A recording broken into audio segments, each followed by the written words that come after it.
Bonjour à toutes et à tous, j'espère que vous allez bien. Je vous retrouve dans une vidéo dans laquelle je vais vous parler de mes meilleurs contenus culturels de l'année 2022. Donc pour être clair, il ne s'agit pas de livres, donc la vidéo sur mes meilleures lectures est déjà sortie normalement. Et celle-ci va se concentrer uniquement sur des productions culturelles que j'ai vues, entendues cette année et qui m'ont plu. Donc je vais parler de films, de séries et de podcasts. Voilà, j'ai envie de parler un peu plus sur ma chaîne d'autres contenus culturels parce que je lis évidemment beaucoup et la littérature reste mon centre d'intérêt principal en ce qui concerne mes intérêts culturels, mais j'aime aussi le cinéma, les séries, les podcasts, enfin le théâtre, les musées. Je me dis que ça peut peut-être vous intéresser aussi, voilà, vous me direz si ce genre de vidéo vous plaît. Donc j'ai pas parlé d'expositions, j'ai vu pas mal d'expos cette année ou de pièces de théâtre. J'en ai pas parlé parce que la plupart d'entre eux sont terminés aujourd'hui, donc je sais pas trop si c'est utile de vous recommander des choses que vous ne pourrez pas aller voir de toute façon. Donc voilà, je suis désolée si jamais ça vous intéressait. Peut-être qu'il faudrait que je le fasse plus régulièrement. Voilà, donc je vais parler de choses que vous pouvez encore regarder ou écouter à l'heure actuelle, donc des films, des séries, des podcasts. Comme il y a pas mal de choses, je vais pas parler plus longtemps, on va commencer maintenant. On va commencer par les films, donc j'ai 8 films, ça va être long, 8 films dont j'aimerais vous parler. Donc certains sont sortis cette année, certains sont sortis il y a d'autres années et je les ai juste découverts cette année. J'en profite pour vous dire que j'ai un compte Letterboxd. Letterboxd c'est le Goodreads mais des films, pour faire simple si vous ne connaissez pas. Dans lequel je note tous les films que je regarde et je fais des petites revues, vraiment petites. Voilà, donc si ça vous intéresse, je vous le mettrai en barre d'infos et si vous en avez un, n'hésitez pas à me suivre et ça me fera plaisir de vous suivre également pour voir ce que vous regardez. On va commencer avec Nightmare Alley, qui est un film qui est sorti cette année de Guillermo del Toro et qui est un film dans lequel on va suivre un homme qui est embauché dans une fête foraine et qui va apprendre dans cette fête foraine des tours de magie, d'illusion. Il va tomber amoureux d'une femme dans cette fête foraine et les deux vont partir de la fête foraine pour travailler comme arnaqueurs professionnels, on va dire, dans des spectacles dans lesquels ils vont vendre très cher leurs services de prédiction. Ce que j'ai aimé dans ce film, c'est l'atmosphère surtout, qui est un peu horrifique, un peu terrifiante, voilà.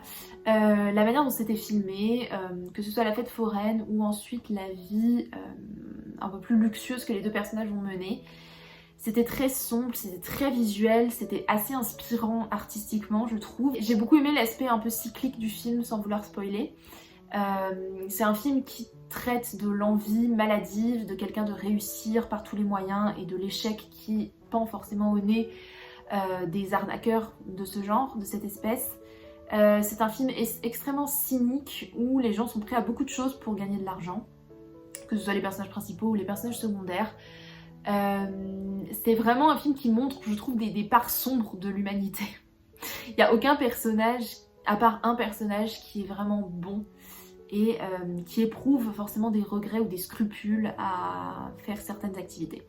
Voilà, c'est un film assez tordu mais que j'ai beaucoup aimé. Je crois que c'est un film qui a eu des retours assez mitigés. Moi, personnellement, ça m'a plu. Voilà, donc je vous le conseille si vous aimez ce genre de film, ce genre d'ambiance et de thématique. Autre film un film qui est très connu et que j'avais jamais vu avant cette année, Mémoire d'une geisha, je ne sais plus le nom du réalisateur. Qui est un film vraiment très très connu, dans lequel on va suivre une jeune femme qui va devenir une geisha. Donc les geishas, c'était des femmes qui étaient des sortes de courtisanes qui évoluaient dans des cafés au Japon, dans lesquels elles tenaient compagnie à des hommes très riches, dans lesquels elles faisaient des danses, des représentations. Voilà, c'est souvent confondu à tort avec de la prostitution. Alors je pense qu'il y a dû avoir des moments où c'était pour eux, on va dire, d'être une geisha, être une prostituée, mais originellement, c'était passé à être une geisha, voilà. Donc dans ce film, on va suivre une jeune geisha qui va tomber amoureuse d'un homme, mais quand vous êtes geisha, vous pouvez pas tomber amoureuse d'un homme, enfin, c'est pas compatible avec votre profession. Mais elle va essayer quand même de se faire remarquer par cet homme par tous les moyens possibles et imaginables. J'ai beaucoup aimé ce film, je trouvais que c'était passionnant, que c'était vraiment très prenant. Je pense qu'il y a des choses peut-être un peu voilà, moi j'ai trouvé que l'amour entre la jeune geisha et cet homme qu'elle aime était assez intéressant, assez pur d'une certaine manière. Il y a des personnages féminins extrêmement marqués dans cette série, dans ce film, donc le personnage principal, mais également la mère geisha qui est jouée par Michelle Yeoh. On adore Michelle Yeoh ici. Et le personnage de la rivale qui est assez détestable et en même temps assez touchant aussi. Voilà, donc j'ai beaucoup aimé ce film, je vous en parle alors que je pense que vous devez connaître, mais je vous le conseille aussi si vous l'avez jamais vu, c'était vraiment très intéressant. Troisième film dont je voudrais vous parler, c'est Aristocrate, dont je vous ai déjà parlé dans je crois, sur ma vidéo sur le printemps japonais. Je crois, oui. Je crois que c'est cette vidéo-là. Qui est un film dans lequel on va suivre Hanako, qui est une jeune femme qui a une trentaine d'années et qui vit dans un milieu très riche, dans lequel le mariage n'est pas quelque chose que vous pouvez éviter, et elle n'est pas encore mariée, elle fait des dates, mais elle est très timide, et elle a vraiment du mal à trouver un homme qui veut d'elle et dont elle a envie aussi, mais sa famille lui met énormément de pression. Donc elle va finalement trouver un homme avec lequel ça va au début bien se passer, et puis finalement elle va se rendre compte que c'est pas la vie qu'elle désire mener. C'est un film très touchant, je trouve, sur l'émancipation féminine, et Hanako va être mise en parallèle avec un autre personnage féminin qui, elle, a choisi une vie totalement différente, puisque elle a choisi de faire des études, mais sa famille était très pauvre, donc c'était compliqué pour elle de faire des études, elle n'a pas pu vraiment être financée. C'est une femme qui travaille, c'est une femme qui est beaucoup plus libre en fait que Hanako, même si elle a une situation beaucoup plus précaire. Mais c'est une femme qui est beaucoup moins enfermée dans des carcans finalement, et là où le film aurait pu choisir de faire de ces deux femmes des rivales et des ennemis, le film choisit finalement d'en faire des alliés, et ça je trouvais que c'était assez intéressant parce que j'en ai un peu marre des films où les femmes qui sont opposées doivent toujours se détester en fait. Voilà, et là c'est deux femmes qui sont très différentes et qui finalement ne sont jamais mises en conflit, parce que c'est deux femmes qui finalement vont se disputer le même homme, hein, vous avez compris. Donc j'ai bien aimé cette solidarité féminine qui finalement triomphe sur les carcans sociaux et sur les cases dans lesquelles on essaye de les enfermer. Autre film japonais que j'ai regardé cette année et que j'ai beaucoup aimé, c'est Contes du hasard et autres fantaisies. Comment il s'appelle le réalisateur ? Je ne sais plus, je suis désolée, les noms des réalisateurs, je ne les retiens jamais. Dans lequel on va voir trois histoires, trois petits contes, dans lesquels les personnages principaux vont être mis face à un choix. Dans le premier conte, on va suivre une femme qui est amoureuse d'un homme, et en fait cet homme est l'ex de son ami. Et l'amie en question se retrouve face à un choix où soit elle essaye de reséduire cet homme qu'elle aime toujours, soit elle le laisse à son ami parce qu'elle voit qu'ils sont heureux ensemble. Le deuxième conte est une sorte de piège que vont tendre deux étudiants à un professeur pour se venger des humiliations qu'il a fait subir à l'étudiant homme. Il y a un étudiant et une étudiante. Il a fait subir un certain nombre d'humiliations au premier étudiant, et cet étudiant va utiliser et manipuler l'autre étudiante pour essayer de se venger de cet homme en essayant de faire croire qu'il a eu une relation sexuelle avec une étudiante. Évidemment, ça ne tourne pas très bien, vous en doutez. Le troisième conte, c'est la retrouvaille entre deux amis qui ne se sont pas vus depuis des années, et les retrouvailles ne se passent pas exactement comme prévu. Je vous en dis pas plus parce que c'est vraiment des formats très courts, donc ce serait dommage de vous en dire trop. J'ai trouvé que c'était assez intéressant la façon dont c'était filmé. C'est vraiment de très longs plans sur des personnages qui durent vraiment très longtemps et qui nous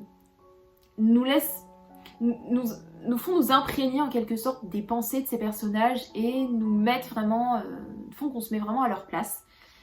Donc c'était vraiment un film très touchant et qui est assez lent, mais en même temps on prend vraiment le temps de s'intéresser et de compatir avec ces existences qui nous parlent, parce que ce sont des histoires qui sont assez simples finalement, mais on aurait pu, je pense que ce sont des situations qui sont assez relatable, on va dire.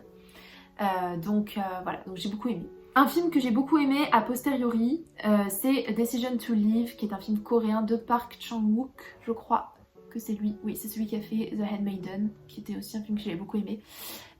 Decision to Live que j'ai vu au cinéma cette année et dans lequel on va suivre un commissaire de police sur une enquête où le mari d'une femme a été tué et elle est soupçonnée du meurtre et en même temps l'officier de police va tomber amoureux d'elle. C'était un film, je m'attendais pas du tout à ce genre de film et je pense que c'est pour ça qu'au début j'étais un peu mitigée en sortant de la salle de cinéma parce que je pensais qu'on allait vraiment avoir affaire à un mystère policier avec une élucidation du meurtre, mais en fait c'est vraiment une romance entre un policier et une veuve dont on ne sait jamais vraiment si elle est coupable du meurtre de son mari et où le policier va devenir complètement obsédé par cette femme au point où ça va affecter sa vie personnelle et ça va affecter ses affaires.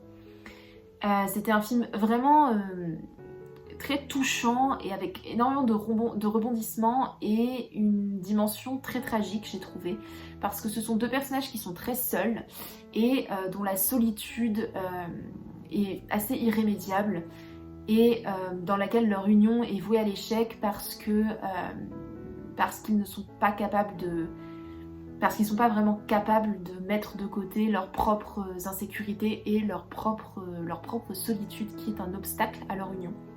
Voilà.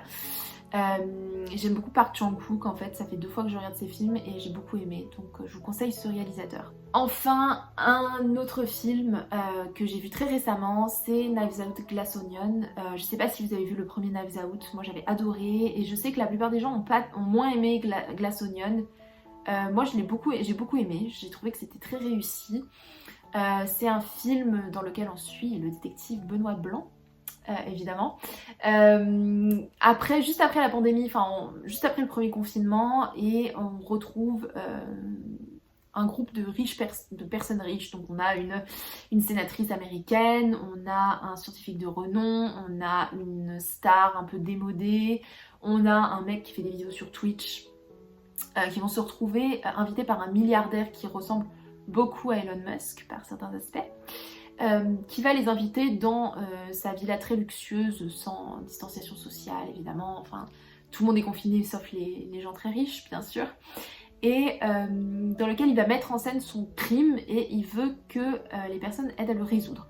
Évidemment ça se passe pas tout à fait comme ça, on apprend que ce mec est une ordure, on sait dès le début que ce mec est une ordure totale qui a volé le projet de sa société qui l'a rendu très riche à sa collaboratrice. Le film ne va pas se dérouler comme on l'avait prévu. Moi j'ai beaucoup aimé, je trouve que c'était très drôle, très léger et en même temps assez prenant, voilà, donc si vous aimez les Murder and Mystery avec un peu d'humour, vous allez beaucoup aimer Glass Onion, je pense. Je finis avec 2 films documentaires que j'ai vus cette année et que j'ai beaucoup aimé. Le premier c'est le film dont le nom m'échappe, je crois que c'est Harry Potter 20 ans après.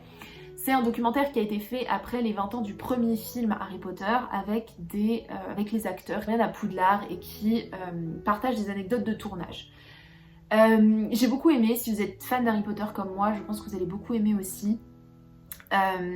C'est vraiment on retombe en enfance dans ce film et on apprend des petites anecdotes qui sont très sympas à savoir si vous ne l'avez jamais, si vous ne les connaissiez pas. Voilà, donc si vous étiez fan d'Harry Potter, je vous le conseille. Et le deuxième documentaire que j'ai vu, c'est le documentaire sur Marilyn Monroe, pareil. C'est quoi? C'est The Unheard Tapes, je crois? Je ne sais plus. Qui est un film dans lequel on en apprend davantage sur la mort de Marilyn Monroe. Alors je pense que l'intérêt de ce documentaire, c'est pas vraiment de savoir qui a tué Marilyn Monroe, parce que d'ailleurs on n'a pas la réponse à la fin. On a des éléments d'enquête, mais je pense que c'est pas ce qui est le plus important.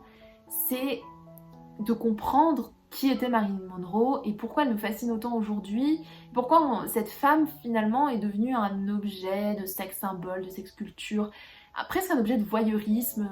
On est absolument passionné par ce qui lui est arrivé, on veut absolument savoir qui l'a tuée, et je trouve que toutes ces questions sont assez déshumanisantes pour elle finalement.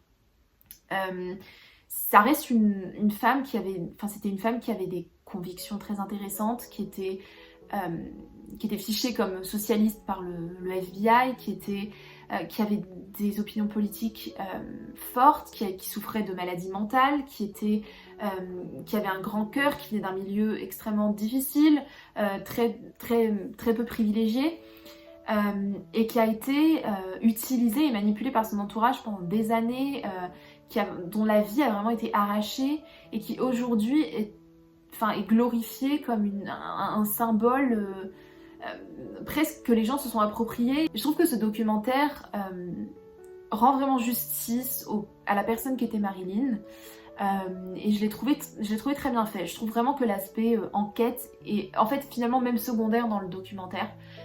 Ce que le réalisateur essaye de faire ressortir, c'est le fait que Marilyn Monroe a vu sa vie lui filer entre les doigts et être récupérée et instrumentalisée même quand elle était vivante par des personnes de son entourage. Voilà. Ça remet, je pense, en question certaines choses sur la façon dont on voit cette icône. Ensuite, je vais vous parler des séries que j'ai vues cette année. J'aime beaucoup les séries, donc j'en ai vu beaucoup. Donc j'en ai sélectionné 6 qui m'ont vraiment plu. Pareil, il y a des séries qui sont sorties cette année et des séries qui sont sorties il y a plus longtemps. Donc une série qui est sortie cette année, qui est une mini-série que j'ai absolument adorée, c'est The Dropout. Qui est disponible sur Disney+, et qui met en scène Elizabeth Holmes, qui est une femme qui a vraiment existé, enfin je pense que vous en avez entendu parler de toute façon, qui était à la tête d'une entreprise qui s'appelait Theranos, et elle avait mis en place une invention révolutionnaire qui était, dont le nom m'échappe d'ailleurs, je ne sais plus comment il s'appelait, peu importe. Une invention révolutionnaire qui consistait à vous prélever une seule goutte de sang et qui pouvait vous diagnostiquer à peu près tout type de maladie en fait.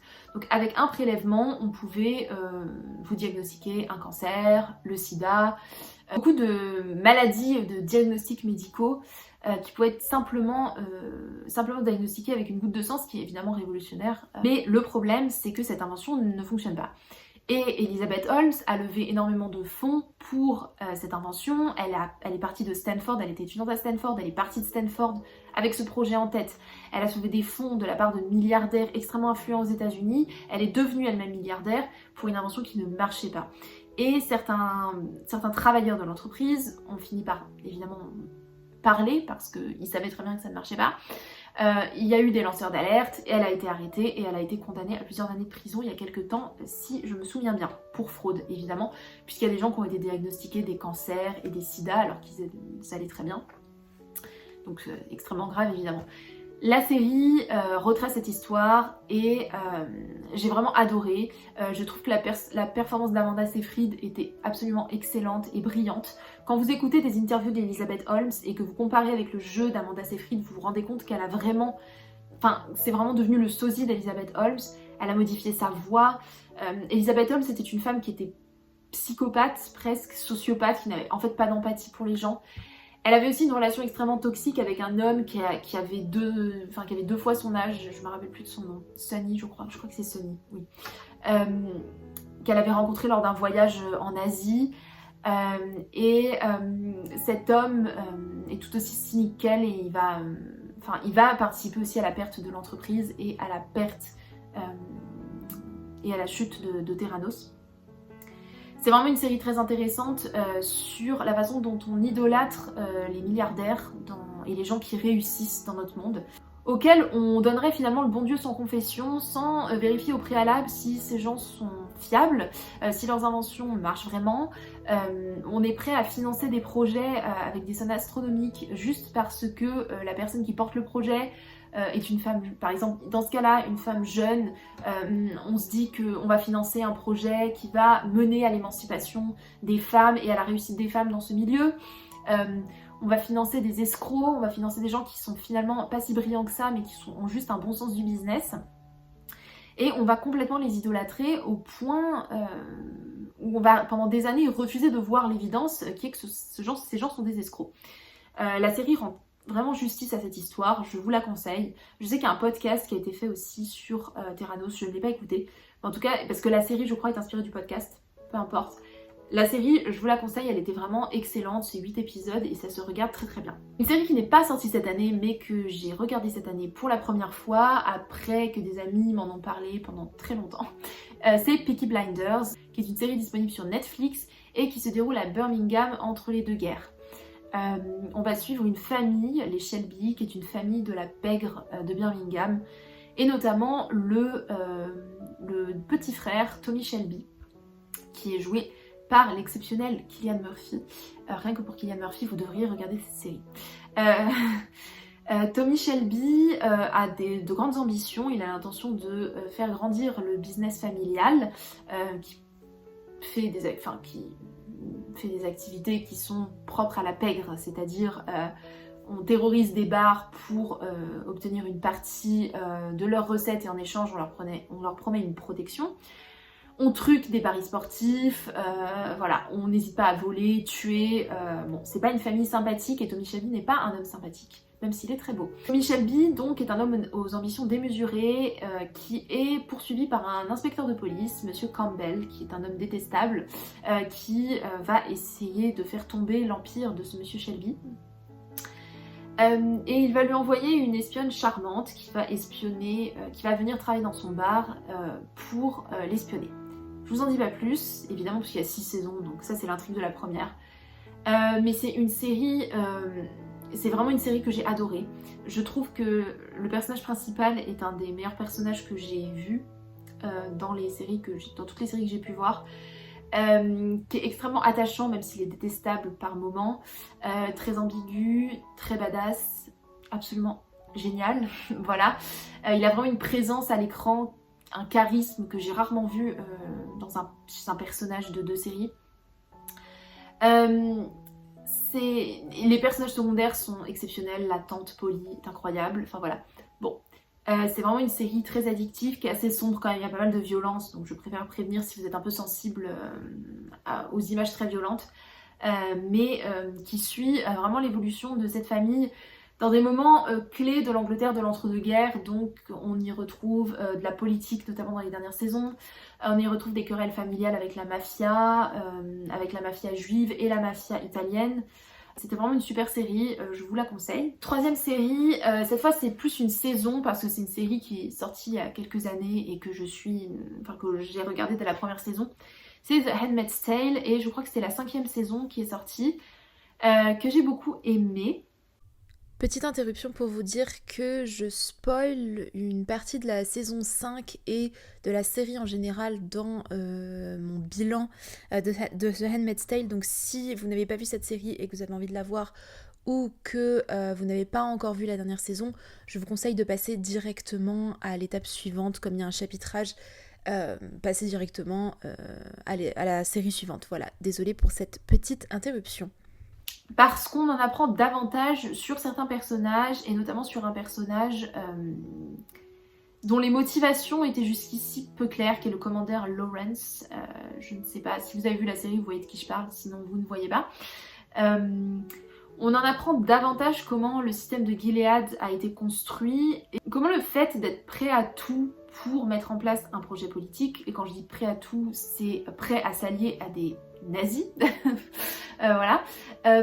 Comment être prêt à tout pour instaurer un régime politique instaurer une idée politique qui sur le fond est pas mauvaise, c'est-à-dire sauver l'humanité. Donc évidemment ça peut demander des méthodes un peu radicales, surtout quand on est au stade dans lequel se trouvent les personnages de la série. S'allier à des extrémistes comme ça, s'allier à des fascistes, s'allier à des nazis, n'amène jamais rien de bon dans une société. Même si la cause à l'origine est bonne, cette alliance ne peut mener qu'à des désastres. Et je pense que c'était bien illustré dans cette saison de la série. Je trouve que le personnage de Serena prend aussi une dimension intéressante puisqu'elle devient mère. Vous savez qu'elle était enceinte.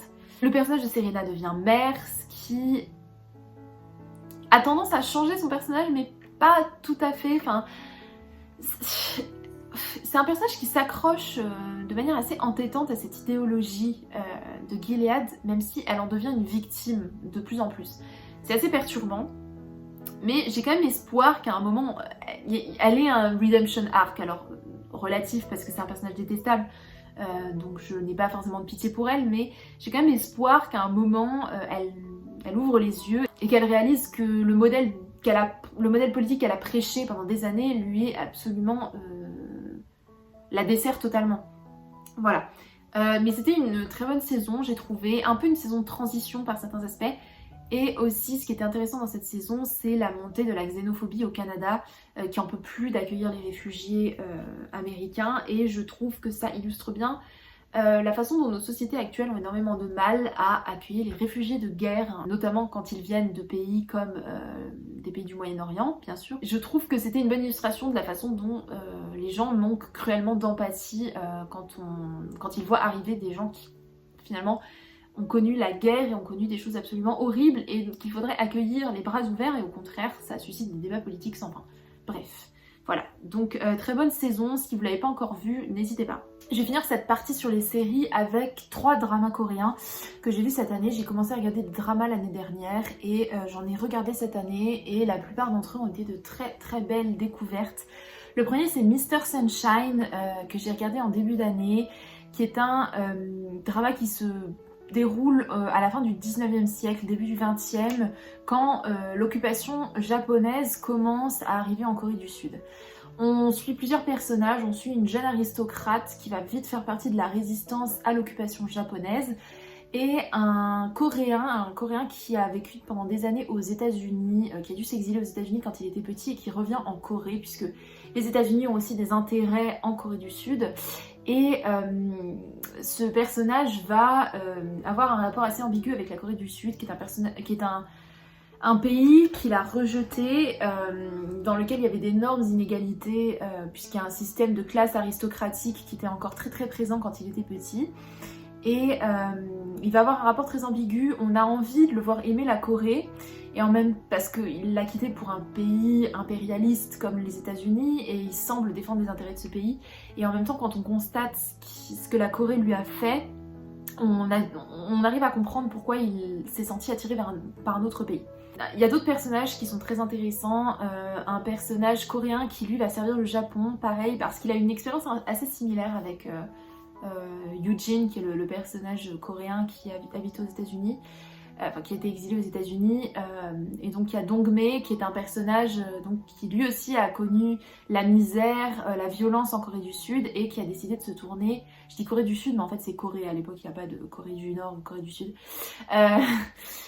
qui s'est senti rejeté par la Corée et qui a décidé de servir le Japon, donc le pays envahisseur. Ces personnages vont interagir les uns et les autres, sont tous les deux tombés amoureux de cette jeune aristocrate qui s'appelle Aishin, je crois, Aishin, je me rappelle plus, oui, Aishin. Voilà, c'est un très beau drama sur le rapport qu'on a à l'exil et à l'identité nationale. C'était très beau, c'était très très émouvant, il y a une belle histoire d'amour entre Aishin et Eugene, qui est absolument déchirante, la fin est atroce, mais c'était un très beau drama, notamment visuellement, il y a des très beaux décors, des couleurs très vives, il y a un travail incroyable qui a été fait sur les décors et c'est une vraie immersion dans cette époque de la Corée, donc j'ai absolument adoré. Le deuxième drama dont je voulais vous parler, c'est The Nokdu Flower, qui se déroule un peu avant, historiquement, cette période de la fin du 19e. Cette fois on est dans les montagnes de je ne sais plus quelle région de la Corée, et on va suivre 2 frères qui sont tous les deux les fils du gouverneur du village, et le premier va s'engager dans des révoltes paysannes. Alors c'est une période historique qui est vraie, enfin, ça a vraiment existé, il y a vraiment eu des révoltes paysannes à cette époque en Corée, tandis que le petit frère lui va rejoindre l'armée et va travailler plus tard pour le Japon. Au début du drama, le grand frère, qui en fait en fait ce sont des demi-frères, et le grand frère lui c'est le fils d'une servante que le père a violée, et donc il n'a pas eu accès à la même éducation et il n'a pas accès au même respect de la part de son père que son plus jeune frère. C'est un homme qui est violent, qui est un criminel, qui traîne avec des gens peu fréquentables, qui est un petit peu le bras armé de son père, mais en même temps son père a honte de lui, donc il y a une sorte d'ambivalence dans cette relation, tandis que le fils, le deuxième fils, c'est le fils légitime, c'est celui qui a eu accès à une bonne éducation, à qui est promis un brillant avenir, qui est un homme très bon, tandis que son frère est un rustre. Et en fait, plus le drama avance, plus les trajectoires des 2 personnages vont un peu s'inverser. Le frère aîné va avoir un arc de rédemption, un vrai arc de rédemption où il va arrêter d'être une brute assoiffée de sang et il va devenir un homme de conviction, tandis que son frère va sombrer du côté obscur entre guillemets, en devenant la brute qu'était son frère. Donc c'est assez intéressant de voir l'évolution des 2 personnages. Il y a une femme au milieu de ça qui est une marchande avide d'argent et extrêmement cynique.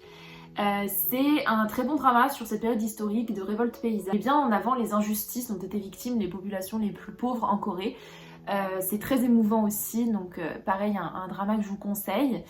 Et le troisième drama que j'ai fini récemment, c'est Misty. Donc les 3 dramas sont sur Netflix. On suit une présentatrice d'un journal télé très connu, très célèbre, qui a fait énormément de choix difficiles pour mener à bien sa carrière et qui a une relation conflictuelle avec son mari qui est un avocat commis d'office. Quand je dis des choix difficiles pour faire sa carrière, elle a par exemple choisi d'avorter quand elle a eu un entretien d'embauche pour devenir la présentatrice du journal de 20h.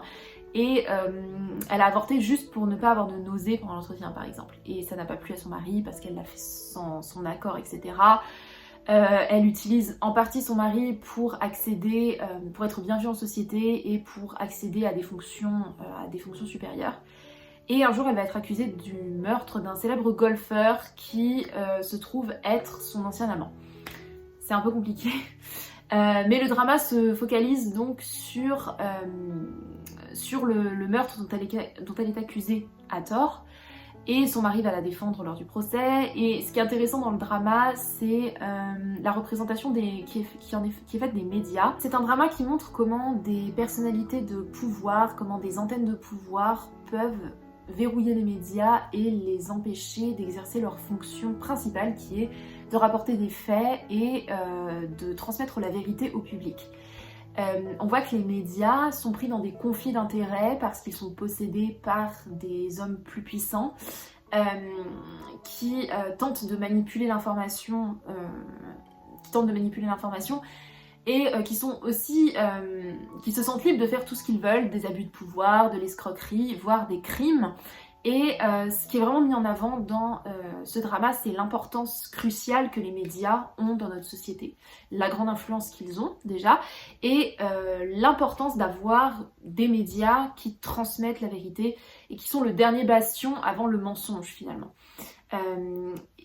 Il y a beaucoup de personnages de journalistes qui sont vraiment des personnages de journalistes très forts, qui vont pas hésiter à risquer leur carrière et leurs propres intérêts pour absolument transmettre la vérité, parfois contre leurs supérieurs, et tout en sachant que des personnes surpuissantes ont des intérêts aussi, ont des intérêts à les faire chuter et ont des informations compromettantes envers eux. Donc j'ai beaucoup aimé cette représentation des médias et je trouve que c'est ce qui est vraiment de plus intéressant dans le drama, au-delà de l'affaire de meurtre qui permet de maintenir un certain suspense et de nous donner envie de regarder les autres épisodes, mais ce qui est vraiment intéressant, c'est ce rapport aux médias. On va maintenant passer au podcast. J'ai 7 podcasts à vous présenter. Je vois que la vidéo est déjà très longue, j'essaye d'être le plus succincte possible, mais en même temps j'essaie de vous donner envie de regarder ou d'écouter ces contenus culturels. Je vais commencer par vous présenter les podcasts en anglais.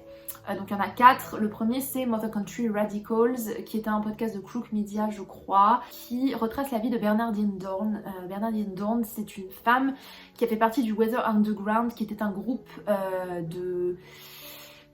d'anarchistes, de terroristes même, américains, anti-nationalistes, anti-racistes, anti-gouvernement, anti-police, anti-plein de choses, qui ont travaillé comme association militante, voire comme association terroriste, dans les années 70 et qui ont dû vivre pendant plusieurs années underground, c'est-à-dire sans papier d'identité, cachés parce qu'ils étaient recherchés par le FBI, et Bernardine Dohrn a notamment été sur la liste des 10 personnes les plus recherchées par le FBI, je crois, par Interpol même, je ne sais plus. En tout cas, ils étaient recherchés par le FBI, ça c'est sûr. Et le podcast est animé par le fils de Bernardine et d'un autre homme qui faisait aussi partie de ce Weather Underground group. Donc Zane, qui est le fils, va retracer l'histoire de sa famille, l'histoire de sa mère notamment, et du Weather Underground, du groupe du Weather Underground, et il va interroger ses parents aussi, enfin les parents interviennent dans le podcast sur leur vie, sur comment ils se sont engagés en politique, comment ils ont mis en place cette organisation, quelles ont été leurs activités, comment ils ont été finalement retrouvés par le FBI et quelle est leur vie à présent, et comment lui, en tant que fils d'Outlaws, a réussi à se construire parce qu'il a passé les premières années de sa vie en fait underground avant qu'on les retrouve. C'est un podcast extrêmement intéressant sur une période, enfin sur un groupe dont j'ignorais tout, pour être honnête. C'est un podcast qui questionne la façon dont une idéologie nous amène à faire des choix extrêmement radicaux, même dans notre mode de vie, et va jusqu'à impacter la vie de nos proches. Comme la vie de ce petit garçon qui est né en underground sans l'avoir demandé et qui n'a pas été scolarisé au début, qui a une vie assez compliquée et où ses parents lui expliquent de manière assez, pas cynique, mais de manière assez claire que leur militantisme et leurs convictions passaient avant tout, même avant leur vie de famille. Donc c'est assez intéressant, c'est vraiment une épopée au sein d'un groupe qui a poussé à l'extrême vraiment ses convictions politiques et ses moyens d'agir. C'est un groupe qui était proche des Black Panthers par exemple. Bernard Dindorn est un personnage extrêmement intéressant et c'est un podcast vraiment qui s'écoute tout seul. Si vous avez un niveau d'anglais qui est peut-être pas très bon, moi j'ai trouvé que c'était plutôt abordable, on va dire, en termes de niveau de langue, donc voilà, donc n'hésitez pas, au pire je pense que vous pouvez trouver les scripts sur internet, si je sais qu'il y a des gens qui écoutent et lisent les scripts en même temps si jamais vous avez des difficultés à comprendre l'anglais à l'oral, mais moi je l'ai trouvé assez abordable et je vous le conseille vraiment, c'était très très intéressant. Un deuxième podcast qui parle toujours de la vie politique aux États-Unis, c'est Slow Burn, qui est une série de podcasts qui a été commencée il y a quelques années maintenant, ils ont plusieurs saisons et chaque saison se concentre sur un événement majeur des États-Unis. J'en ai écouté 2 cette année et celui que j'ai préféré, c'est celui sur David Duke, qui était l'ancien leader du Ku Klux Klan et qui a failli être élu gouverneur je ne sais plus quelle ville en Louisiane, je crois que c'était en Louisiane. C'est un podcast qui revient sur la vie de David Duke. Faut savoir que le journaliste qui animait cette saison du podcast est juif. Donc il a des liens particuliers avec David Duke forcément.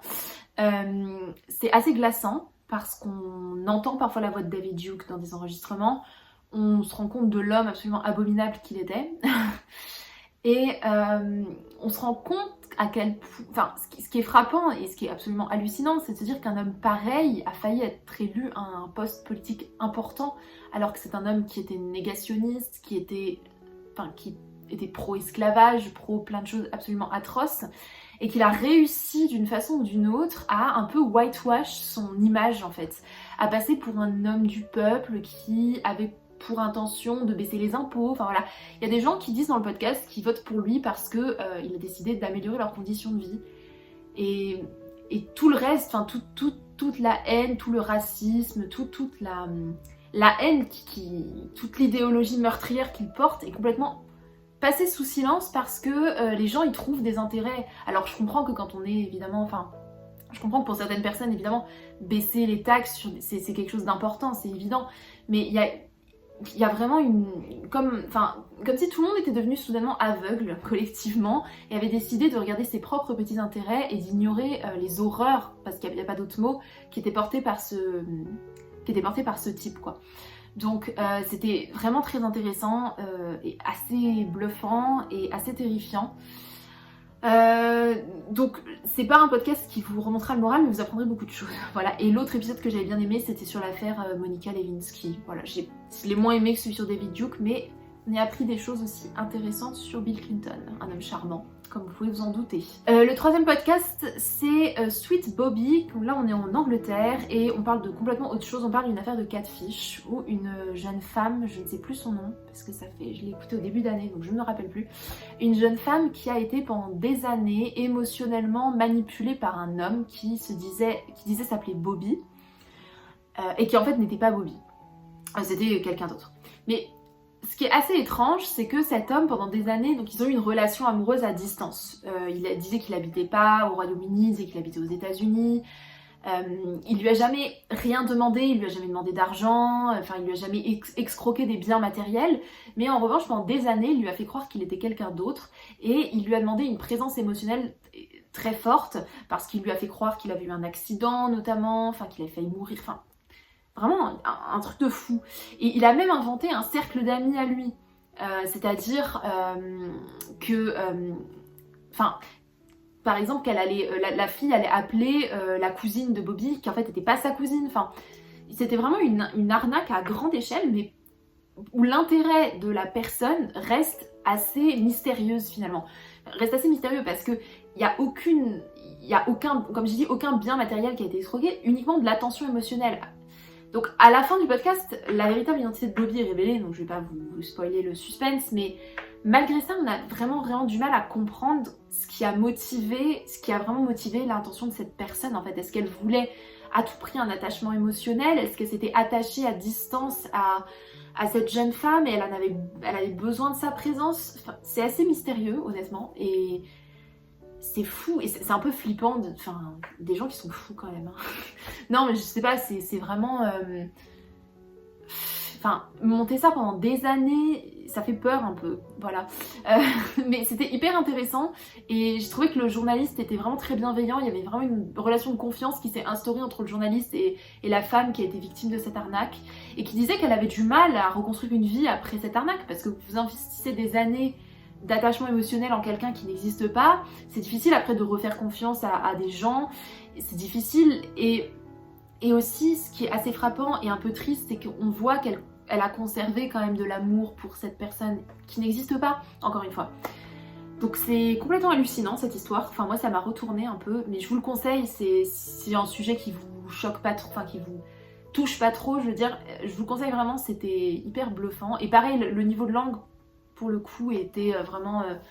Il n'y a pas de difficulté à comprendre ce qu'ils disent, c'est vraiment très limpide. Le 4e podcast en anglais dont je voudrais vous parler, c'est Wild Boys, donc on retourne aux États-Unis, et c'est un podcast, encore une fois, tout ce que je vous dis, c'est inspiré d'histoires vraies. On va suivre 2 garçons, en fait, qui sont apparus un jour au Canada, dans une petite ville, dans un petit village, et qui ont fait croire aux habitants de la ville qu'ils avaient passé la majeure partie de leur vie à vivre dans les bois. Ils ont dit qu'ils avaient fui leur famille, et tout ça a l'air un peu mystérieux. On a l'impression... le petit frère notamment ne se nourrit pas du tout, il ne mange que des fruits, il est tout maigre, et son état de santé se détériore peu à peu. Ils n'ont pas l'air d'avoir d'éducation, on n'a pas l'impression qu'ils savent lire, qu'ils savent faire grand chose, ils sont très timides, ils parlent à personne, et en même temps ils acceptent l'aide des villageois. Et il y a une femme notamment qui va vraiment s'investir pour s'occuper d'eux, parce qu'elle elle les considère un peu comme ses enfants, elle a beaucoup d'affection pour eux, donc elle essaye de les aider. Et eux vont être un petit peu, vont être toujours très distants avec elle, ou même avec les autres. On a l'impression qu'ils sont contents qu'on s'occupe d'eux, mais en même temps, ils n'ont pas forcément envie de s'investir trop dans ces relations. Bref, donc il y a tout un mystère qu'entoure l'origine de ces garçons. On finit par le découvrir. Et donc je vais pas vous dire exactement de quelle origine ils sont, mais la découverte de leurs origines va interroger énormément de choses sur le complotisme aux États-Unis, sur la façon dont certaines personnes vont adhérer à des théories complètement absurdes, sans aucun fondement scientifique, et ça va affecter leur mode de vie, voire leur état de santé. C'est aussi intéressant de voir à quel point il est facile de devenir complotiste en fait. Parce qu'il suffit que vos parents le soient, il suffit que vous tombiez un jour sur une vidéo ou sur un forum ou sur quelque chose pour que vous plongiez dans ces théories-là. C'est assez flippant de se dire que c'est si facile que ça de devenir complotiste, et que c'est si facile de comprendre comment et pourquoi les gens le sont devenus. Et c'est vraiment un podcast qui va montrer les extrémités absurdes que peut mener une vie pareille, une vie de complot, et le mal que ça peut causer. Voilà, donc c'est pareil, c'était vraiment très intéressant. Tous les podcasts là que je vous ai présentés, ils font entre 6 et 10 épisodes chacun, avec des épisodes qui durent à peu près 45 minutes. Et je termine avec 3 podcasts en français. Le premier, c'est un podcast sur Poutine, qui s'appelle Poutine, le tsar soviétique, qui était diffusé sur France Inter.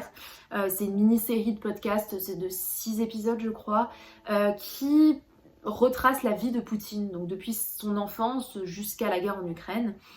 C'est un podcast très intéressant qui explique comment Poutine en est arrivé à être ce dictateur sanguinaire, et comment il en est arrivé à envahir l'Ukraine, et comment le projet d'envahir l'Ukraine, contrairement à ce que certains médias ou certaines personnes ont tendance à dire, ce n'est pas parce qu'il est fou ou parce que c'est quelqu'un qui est assoiffé de pouvoir, que c'est un démagogue qui veut simplement être le maître du monde. C'est que ça s'inscrit dans un projet politique très précis, et qu'en réalité, ce mec a l'air très lucide sur ses intentions.